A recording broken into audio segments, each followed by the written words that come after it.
Okay, so I had been out clubbing one night, I think it was a Saturday night, and I came home on the night bus. It was the N21 going to New Cross. And I went onto the upper deck and I was very, very drunk. And a little while after I got on, a bunch of young guys got on, and I think there were some girls too, and they came up onto the top deck and they sat all around me.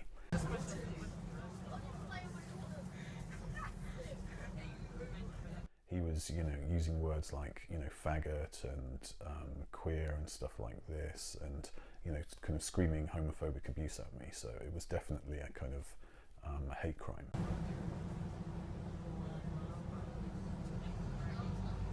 I looked at him, and then I looked away, and I looked out the window, and then I looked back at him, and he was like, "What?" And then I, very foolishly, because I was drunk, kind of looked him up and down like this, and kind of went like that. In a really stupid way. And I was wearing like a tight lycra t-shirt, and I had like blonde silly hair and stuff. And the next thing I know, this foot was coming round and smashed me in the face, and then his fist came and smashed me in the side of the head, and these blows were just like raining down on me. And I just instinctively kind of covered my head like this and went down like that. Well, he continued to kind of, rain down blows on my head with his feet. He was kicking me in the face as well. And then everything, all hell broke loose. His friends were screaming. People were trying to pull him off. I didn't know whether they were trying to pull him off or encouraging him, or whether more people were joining in, because there were loads of these guys.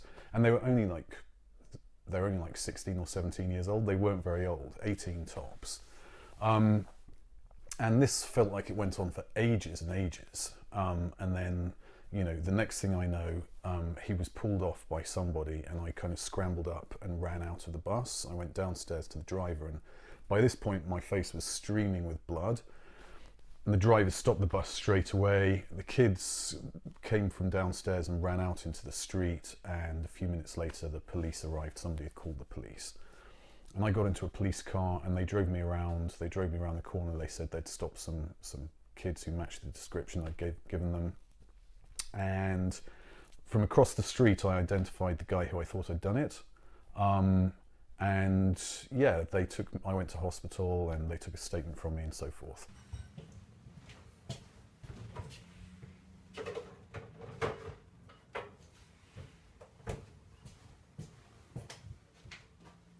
Then later on, I did an ID parade, and I identified a guy at the ID parade, and I said that was the guy. And they told me later on that, I identified the guy that they'd stopped. But I started to get kind of slightly nervous about my evidence and whether or not I'd got the right guy, and I expressed some doubt in a later kind of interview with the police. And because that was recorded, the CPS in the end decided not to pursue the charge against that guy, because I had expressed some doubt about my ID evidence.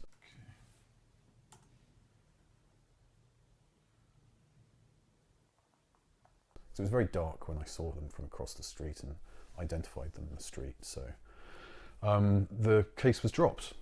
So yeah, but I wound up, I didn't have any permanent injuries, but I had like 2 black eyes. I was very bloody, and it shook me up pretty badly.